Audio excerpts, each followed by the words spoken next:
Panginoon. Hindi kami narito para lang, Lord, oh God, umattend ng mga celebration. But Lord, we are here because we want to hear your word. So Lord, orchestrate our hearts to you, Lord, right now. At turuan mo kami, Panginoon, na umunawa ng iyong salita, Panginoon, Lord God. This is our prayer. In Jesus' mighty name we pray. Amen. Isa pa, malakas ang palakpak sa Panginoon. Amen.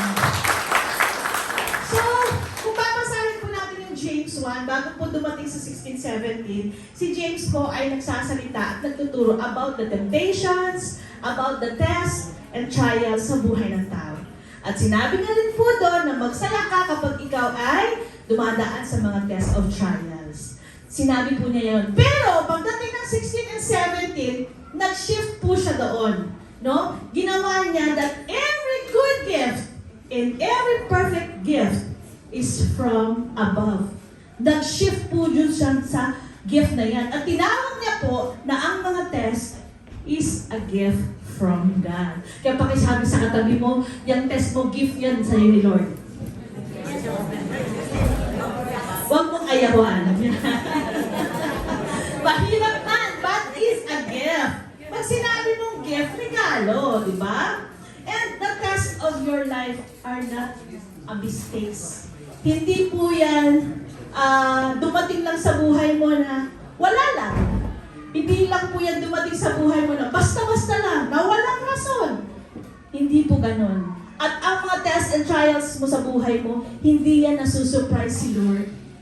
Kasi alam niyo po, bago kayo mag-test, bago dumadating ang mga problema niyo, yung mga before mga disciple ni Lord, dumating na po sa mga ganyan. Hindi lang po kayo ang may problema.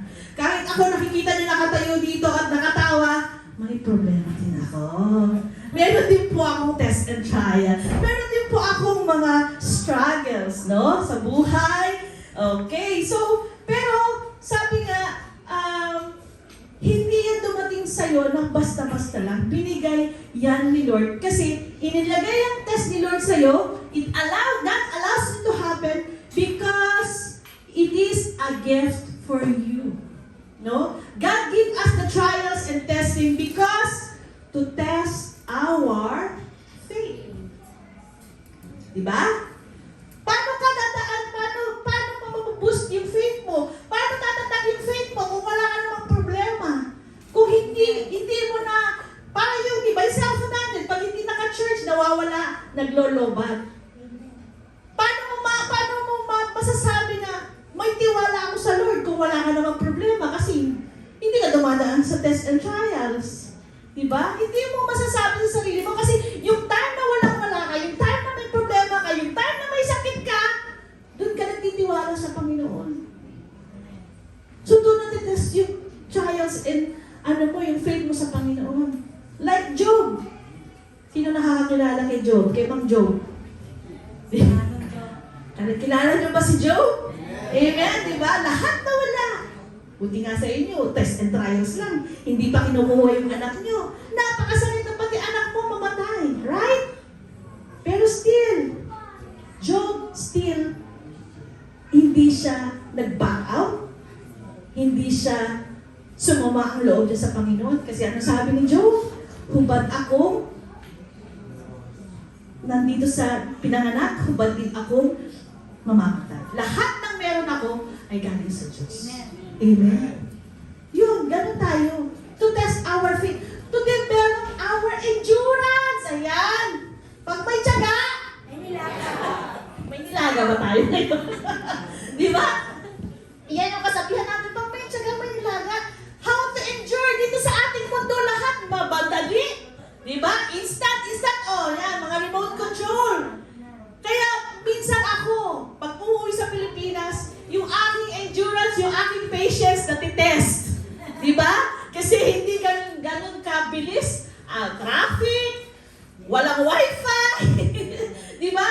Tapos tatawagan mo yung mga kapatid mo, wala daw load.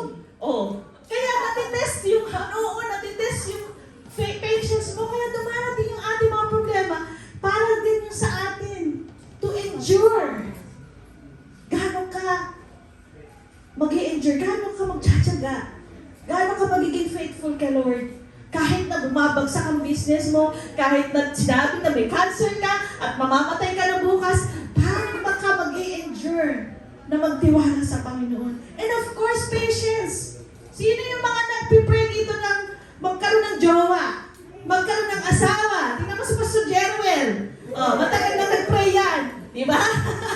Siya na lagi nang titinang binata. Pero dumating din. Nag-antay siya, di ba? Kasi, nag-antay siya kasi kaya nga, tinitest yung patience mo. Gaano ka magtatagal? 5 taon, 10 taon. Di ba?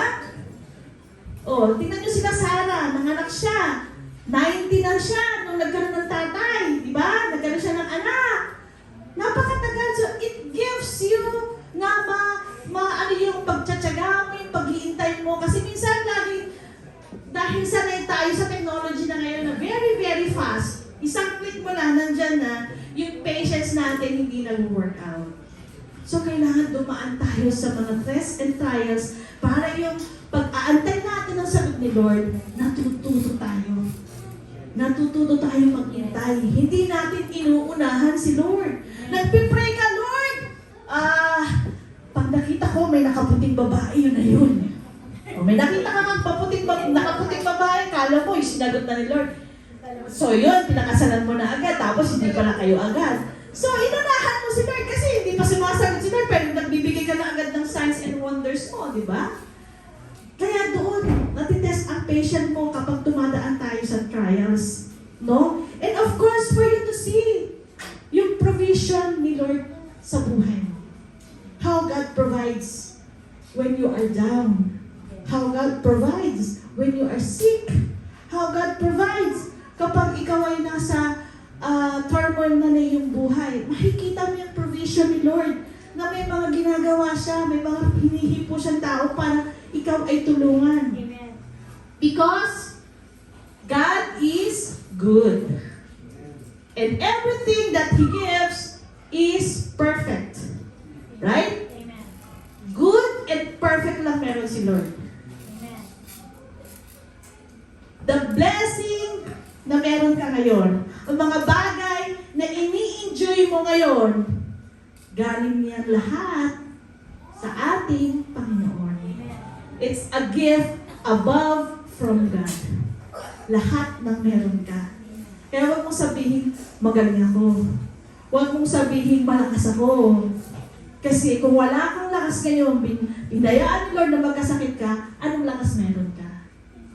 That's why everything He gives is good and perfect. Everything that He gives is good. For you to know and for you to be able to experience His provision to you. So, imbis na magreklamo ka, magmukmuk ka, magdrama ka dyan, no? Minsan kasi pag may problema, lalo, Pastor Ron, may problema ako sa asawa ko, hindi mo na ako mag-church.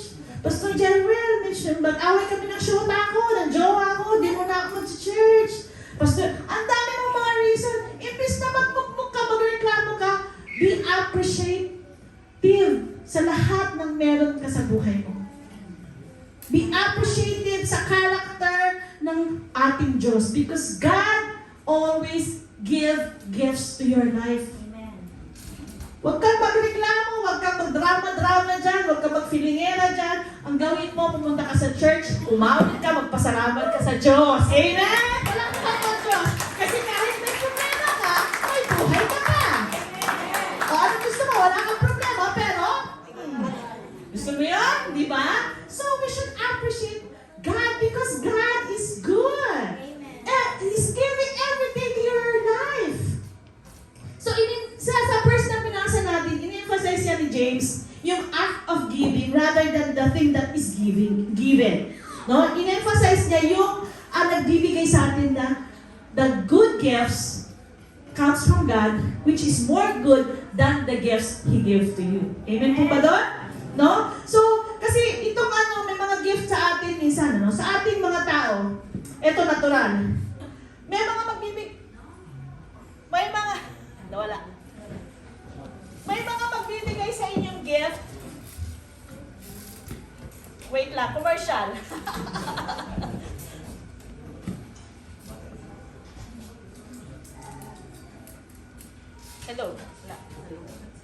Ayun, hello, ngayon, dumating na ulit. Yan. Okay, so, meron, continue. Meron kasi nagbibigay sa atin ng gift na in a wrong attitude. Nililigaluhan ka kasi meron siyang gustong kapalit sa'yo. Nililigaluhan mo yung babae kasi gusto mo siya. Yun.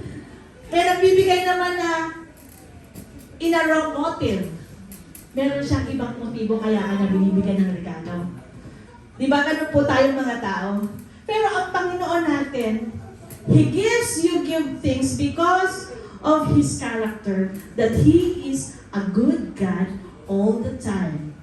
And once more, all the time? That's good. That is the character of our God. God is good. And God has the greatest gift para sa bawat isa sa atin. Na kahit ano man ang pagkatao mo, merong gift sa'yo si Lord. Sabi sa Romans 8:32, pakiano yung, ayan, He who did not spare His own Son, but delivered Him up for us all, how shall He not with Him also freely give us all things? We know that. Hindi niya in-spare yung kaisa-isa niya anak para mamatay para sa iyo at sa akin. Ngayon si Jerwell, buntis na ba si Mrs.? Pwede mo bang ibigay yung anak mo para pagbayaran niya yung kasalanan mo? Ayaw ni Jerwell, right? Oh, si Kuya, bigay mo yung anak mong babae, napakaganda para pagbayaran yung kasalanan niya, bibigay mo? Ayaw din! Wala! Walang ganong tao na ibibigay yung sarili mong anak, kahit ikaw tatay, mahal na mahal mo, para lang pagbayaran yung kasalanan ng isang tao na hindi mo naman kaano-ano. Baliw? Kahit baliw yata, hindi mangyayari yun. But that is God. He spared His own Son for you and for us. Sino ka ba naman para bigyan ng ganong klaseng gift ni Lord? Isa kang makasalanan. Ikaw ang gumawa ng kasalanan, hindi si Lord. Pero si Lord ang nagbayad ng kasalanan mo. Amen? Ganon kakamahal ni Lord. Kaya sabi niya, ano pang hindi pwedeng ibigay sa'yo ng Panginoon? Sarili niyang anak, binigay niya sa'yo. Ano pa ang hindi niya kayang ibigay sa'yo? So kailangan we should always be thankful because yung content ng gift ni Lord ay perfect and good, which means that God give us perfect for fulfilling the purpose of our lives. Amen. Hindi ka sinilang para isang kabuti. Amen. No? Ikaw ay sinilang dahil may purpose ka dito sa mundo. Amen. Kahit sinabi pa ng magulang mo, may mga magulang kasi na hindi ko naman sinasadyang isilang ka eh. Nung isilang ka sa mundong ito, laking galit pa ng magulang mo, parang gano'n. It's different, di ba? Hindi, kahit gano'n sinasabi sa'yo ng magulang mo, ang Diyos, dumating, tawag dito, ikaw ay dumating dito sa lupa dahil merong purpose si Lord sa'yo. And He's the one fulfilling that purpose to your life. Amen. Kaya dapat alam ng bawat isa kung ano ang purpose ng buhay natin dito sa mundo. Amen. Kasi kung hindi natin alam yun, hindi natin ma-appreciate yung mga negative na nangyayari sa buhay natin. That they are perfect gift for us. Diba? So minsan, di ba magtatanong ka, bakit kaya ito yung regalo na tanggap ko? Bakit kaya si sister, ito yung binigay na regalo sa akin? Ano kaya gagawin ko sa regalo na ito? Hindi mo alam, right? Pero si Lord, lahat ng binibigay niya sa'yo may purpose. Amen. Because to fulfill your purpose in your life here on earth. God does not give bad gifts, but only perfect and good gifts in your life. So kailangan, alam natin yan. Yang hininga mo, gift din yan ng Panginoon. When you think of God's goodness, pag naaalala mo yung kabutihan ni Lord sa buhay mo, na-amaze tayo, di ba? Hindi ka ba na-amaze kapag naaalala mo yung kabutihan ng Diyos sa buhay mo? Of course, we amaze kasi yan yung grasya ng Panginoon, the grace of God in our lives, no? It comes from the Father of light that speak about His grace. Sabi dito sa binasa natin, come from the Father of light, Ama ng liwanag. So kailangan, alam mo yun, we have to consider the Father of lights that created the moon, the sun, the earth, the sun and the stars, the galaxies. And that God na nag-create ng mga bagay na yun dito sa buong mundo, yun ang bibigay sa'yo ng regalo. Isn't it great? Di ba? Yung may gawa ng langit at lupa, ng mga galaxy na yan, ng mga trees na nakikita nyo, ng mga nature na yan, yan yung nagbibigay sa'yo ng regalo. Kaya dapat, pag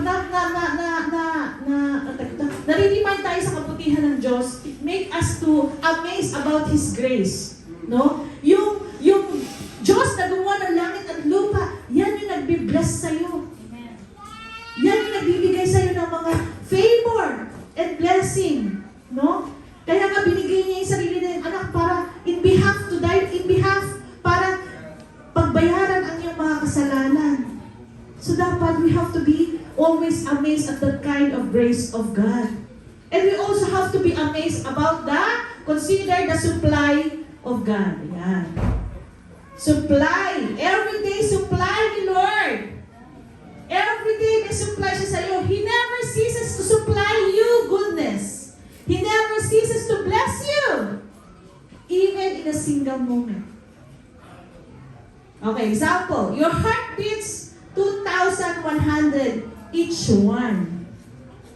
So, dun sa 2,100 na yun, each one beat is a gift from God. Kasi pag tumigil na ng isang beat, ano na? Wala na, patay ka na. Your lungs! Ayan. Hinga ka nga? Hinga nga kayo? May hininga pa ba yung lungs nyo? Of course. You breathe 11,000 liters of air. And every gram of it is a gift from God. Diba? Kaya nga siya tinawag na Yahweh. You know, when you were first born, pag ikaw ay lumabas galing sa tiyan ng iyong ina, ang una mong binabanggit ang pangalan ng Diyos. Yahweh. Walang syllables yun. At ang huli mong babanggitin kapag huling oras na ng buhay mo, huling hininga mo, still, the name of God. Diba? Yung mga naghihingal, Yahweh pa rin. Because the air that you breathe comes from God. He's the one who created you. Kaya yung mga walang pagkakakilala sa Diyos, may laging hinahanap.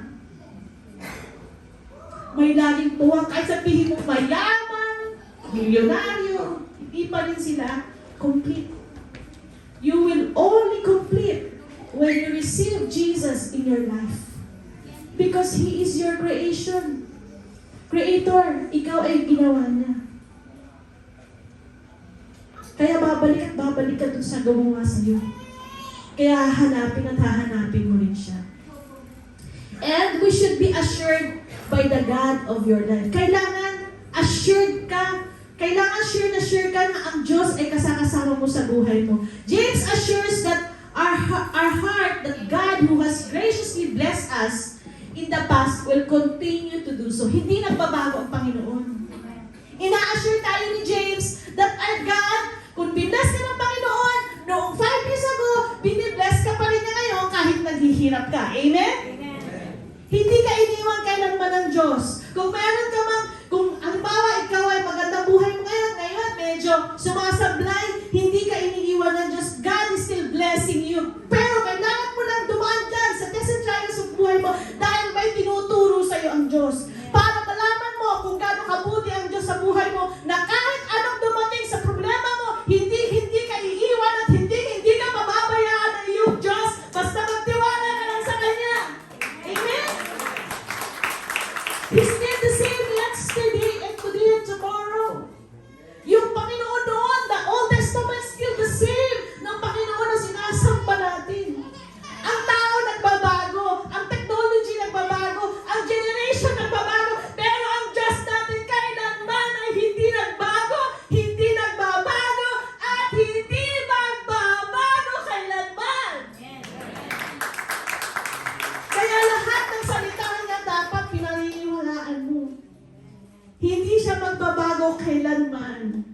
lahat ng salita niya sa Biblia ay hindi mawawala, hindi magbabago. Sabi nga, the earth will pass away, but my word will still remain.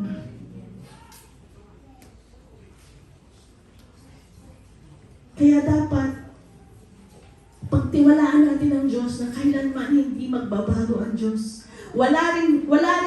He never dims o walang kadiliman sa ating Diyos. Sabi nga, He's the Father of light. And everything that is bright is nasa ating Diyos. He completely dispels darkness. So yung mga minsan, pag dumadaan ka sa dilim, di ba? Huwag mong kalimutan. Kasama mo ang Diyos. Sabi, di ba, may kasabihan na in every end of the tunnel there is light. Pero ito sasabihin ko sa inyo. Pagpasok niyo pa lang dun sa dark tunnel na yun, kasama mo na yung light.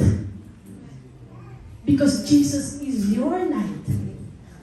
So kahit dumadaan ka dun sa madilim na tunnel na yun ng buhay mo, at sinasabi mo, andun pa yung end ng light ko, no.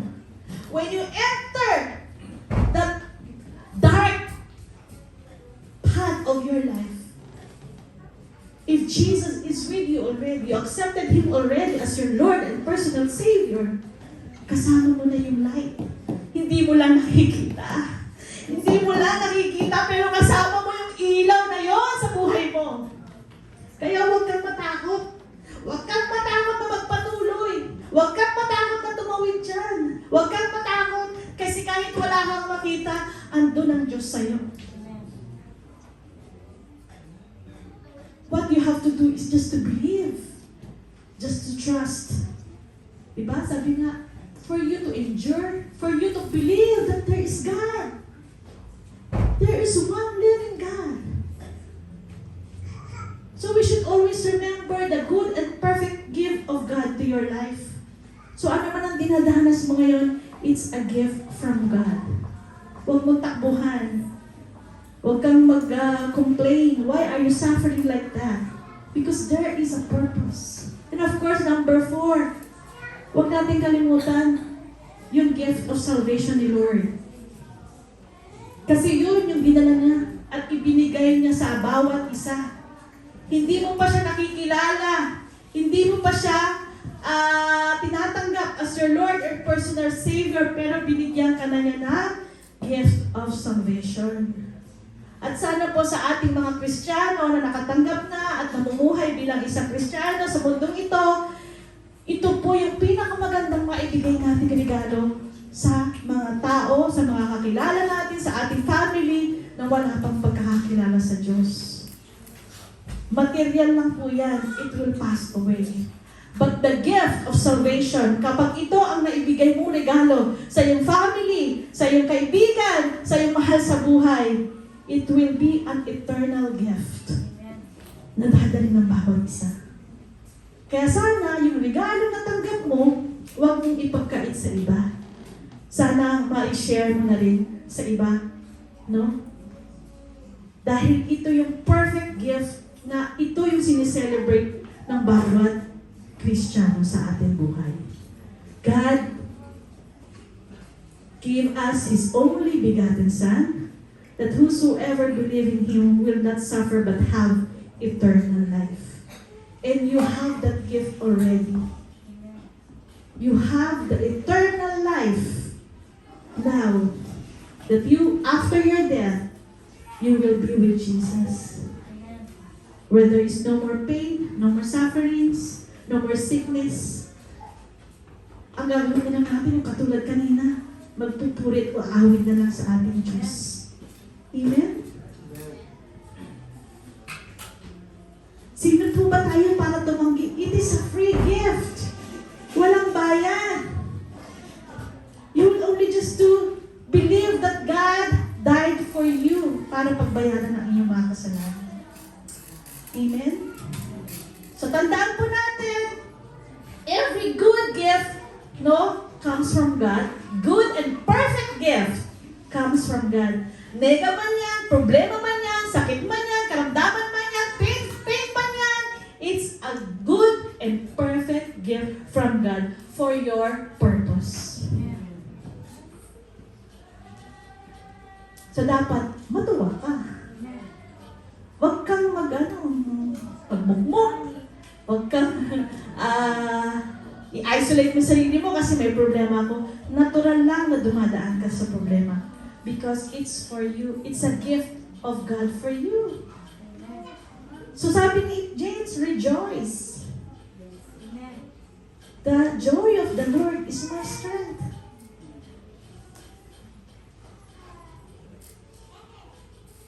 So mas masarap na dumaan sa problema na kasama ang Diyos kaysa dumadaan ka sa problema na hindi mo kasama ang Diyos. Kasi walang mangyayari sa buhay mo. Amen? So, pwede po ba tayong tumayo at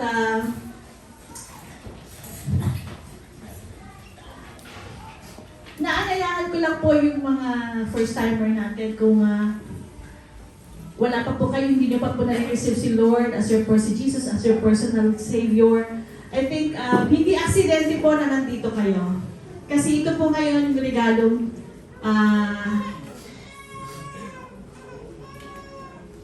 pinapa-receive. Gusto i-receive ni Lord sa Paskong ito. It's more than a gift. It's more than a material gift for you. It's an eternal gift. So, sana tanggapin po natin. Let our hearts be open to our God. Kasi ito yung reason why we celebrate Christmas. Ito yung reason. It is a gift of giving. Hindi mo si Lord ang unang nagbigay sa'yo. At hindi mo kailanman malalampasan sa pagbibigay ang Panginoon. So if you want to receive Jesus Christ as your Lord and personal Savior, this is the gift of God to you right now. Pwede mo ba itaasin yung mga kamay? Pwede po ba natin itaas ang ating mga kamay? And if you want to receive this gift of God to you, samahan niyo lang ako sa panalangin. Sabayan mo ako sa panalangin na ito for you to be able to receive this gift of God to you. Father, salamat po sa regalo. Salamat po sa gift na ito na binigyan mo ako ng panibagong pag-asa at buhay.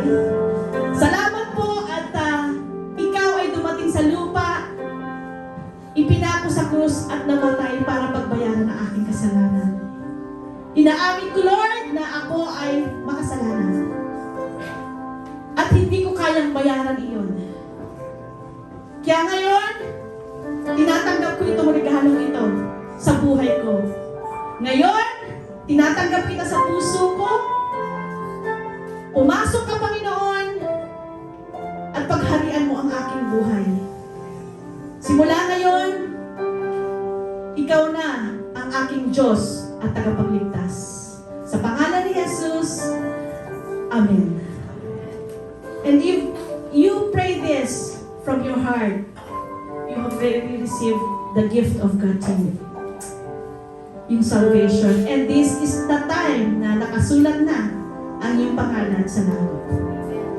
Lord, dun sa mga tumanggap sa iyo, Panginoon, salamat sa kanilang pagbigay ng buhay. Salamat din, Panginoon, for opening their hearts, their minds, Panginoon, to receive your gift, Panginoon of God, of salvation to their life, God.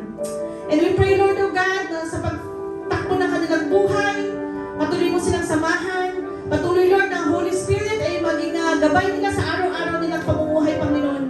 Lord, lahat ng kanilang mga dadaanan, lahat ng kanilang mga problems and challenges of life, Lord, na maranasan nila, Panginoon, yung binigay mo na provision, binigay mo, Lord, the perfect good gift at purpose para sa buhay ng bawat isa. Iniiwan namin sa iyo, Panginoon, ang mga kaluluwang ito, Lord, in Jesus' name. Amen. At ngayon, yung mga merong mga sakit, may mga challenges, may mga pains, may mga problema sa buhay, huwag na nating baunin yan next year. This is the time. Let's go here in the front. The altar of God is here. No? Ibigay natin ito sa Panginoon. All we do is to worship God and thank Him. Because this is the gift of God. Ano mang problema yan, ano mang sakit yan, ano mang karamdaman yan, ano mang pain yan na meron sa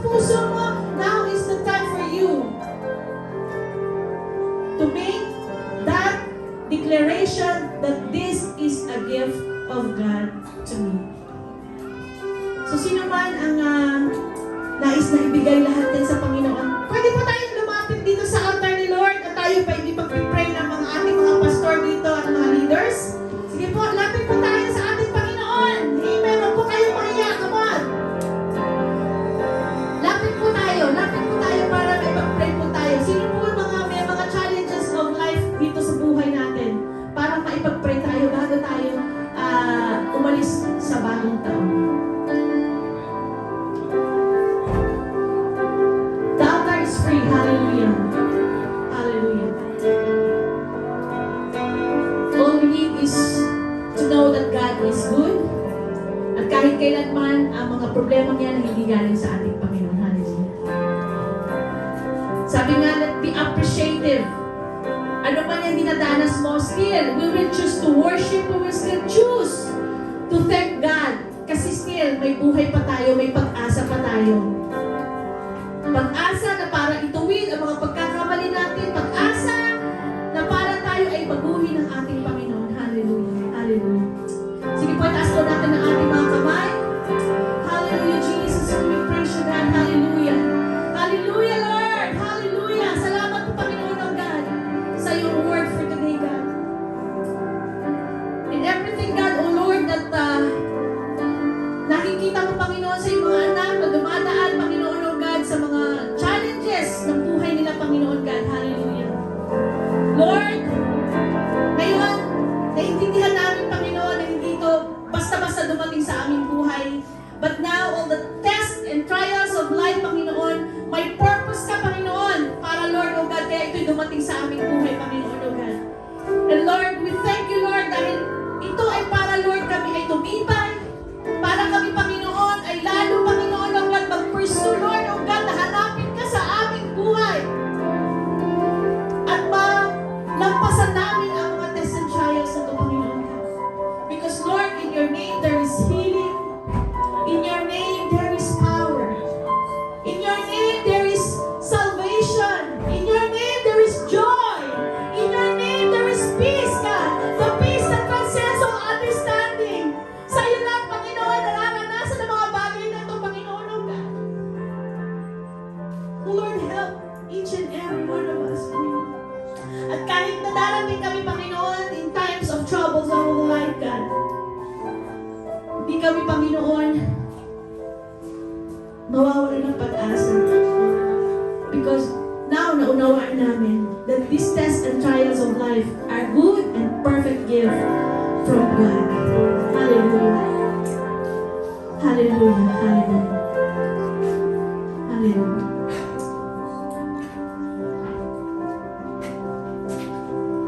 Sige, awitin po natin ulit yung inawit natin kanina. Let's declare Jesus in our life again. Let's declare Jesus has the power in all our sufferings. Let's declare Jesus that there will be salvation in our family. Let's declare that Jesus will be known in all the streets of Japan. Hindi ka dinala dito para lang ikaw ay magtrabaho. Dinala ka ni Lord to have a purpose in this place, in this country. And let's declare that Jesus is the only name above all names. He has the power to heal you. He's the power to get all your troubles, to bring your mourning into dancing. Just declare the name of Jesus in all your pains, in all your troubles, in all your sickness, and believe. Believe that there is power in the name of Jesus. Hallelujah. There is hope, there is freedom. I speak Jesus. Oh, we speak the name of Jesus. I just wanna speak. Yes, God. I just want to speak the Oh, yes, name God. of Jesus. In every heart and every mind of your people. Over every heart and every mind. I know there Yes, is God. peace In your presence, there is perfect peace, God. I speak Jesus. Kahit kami lumalakad sa kadiliman, kahit may kapalapan kami. Dahil sa'yo, hallelujah. I just want to speak the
salamat sa pagpapaunawa mo na anuman ang aming dinadanas, God, anumang problema, anumang mga sakit, minsan hindi namin kaya, Lord.